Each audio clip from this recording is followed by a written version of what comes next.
Аллаху субханаху ва таала басқа бір хадис құдсида былай деп келтіреді. Сен не істе дейді?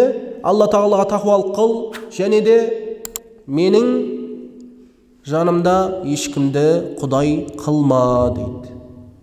Серік қылма менің жанымда дейді. فَمَنْ اتَّقَى أَنْ يَجْعَلَ مَعِي إِلَهًا كَانَ أَهْلًا أَنْ أَغْفِرَ لَهُ.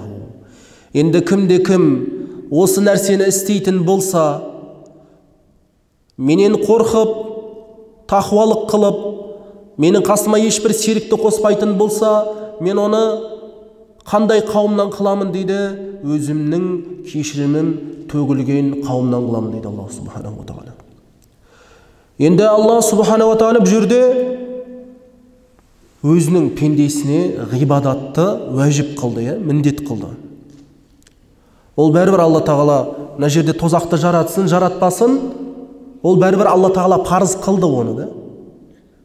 Парыз қылды. Сол себептен мүміндер дегеніміз олар сыналатын қауым дейді. Міндетті түрде сынақ көретін қауым. Не үшін?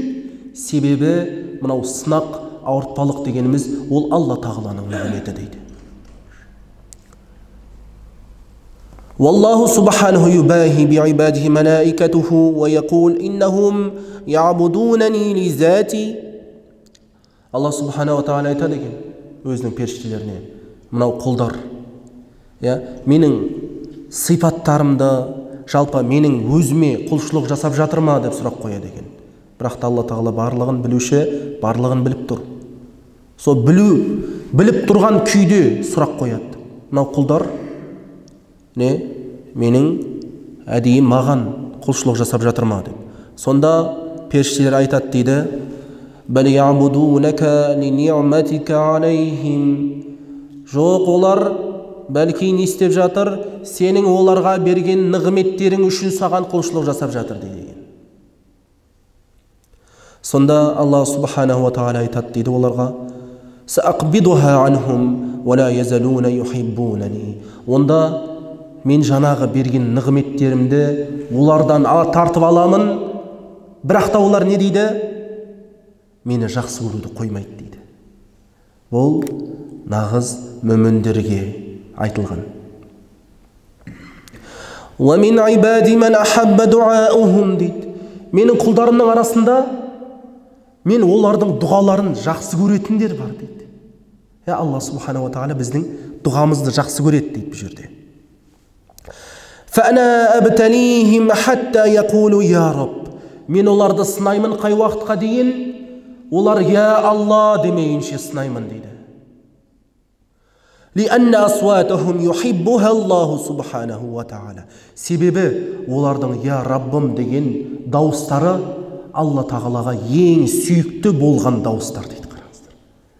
Біз жалпы сыналған кезде біз Алла тағаладан сұраймыз ғой: «Я Раббым, мына нәрсені маған бере көрші, менің сынағымды жеңілдете көрші» деп сұраймыз ғой. Демек, осы нәрсе, біздің осы сұрағанымыз Алла тағалаға не екен? Ең сүйікті дауыстардың қатарынан екен, иншалла. وَلِذَلِكَ إِذَا ابْتَلَى اللَّهُ عَبْدًا فِي صِحَّتِهِ مَثَلًا وَسَلَبَ مِنْهُ نِعْمَةَ الْعَافِيَةِ تَرَى الْجَاهِلُ هُوَ الَّذِي يَنْظُرُ إِلَى هَذَا نَظْرَةٍ عَدَمَ الرِّضَى. Егер де Алла тағала бір адамды денсаулығы жалпы ұрып тұрған кезде сол денсаулығымен сынағанын қарасаң дейді, онда надан адамдардың былай деп айтқанын байқайсың дейді: «Я Раб, не үшін?»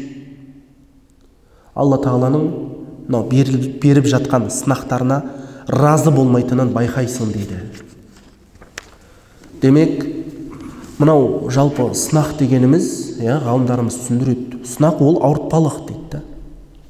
Ал ауыртпалық ол Алланың бізге берген рахымы дейді.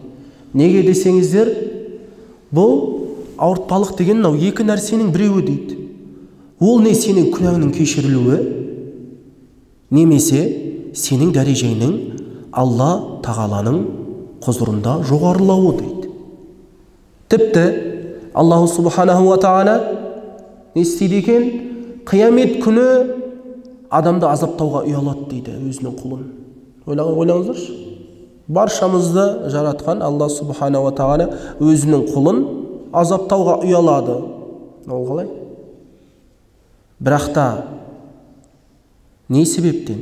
Өйткені осы өмірде, мынау дүниеде ол құлы жаңағы ауыртпашылықты, жаңағы сынақты сезді. Бірақ та ұялады азаптауға деген кезде қандай құлын өзінің тілімен Алла тағаланы зікір қылған, өзінің денесімен Алла тағалаға итағат қылған құлын азаптауға ұялады дейді. Иншалла Алла тағала баршамызды сондай құлдардың қатарынан қылсын. Амин. Аллахумма инна наузу бика мин илмин ла янфа, ва мин қалби ла яхша, ва мин нафси ла ташба, ва мин дa'вати ла юстажабу лаха. Алхамдулиллахи раббил аламин. Алла қабыл етсін.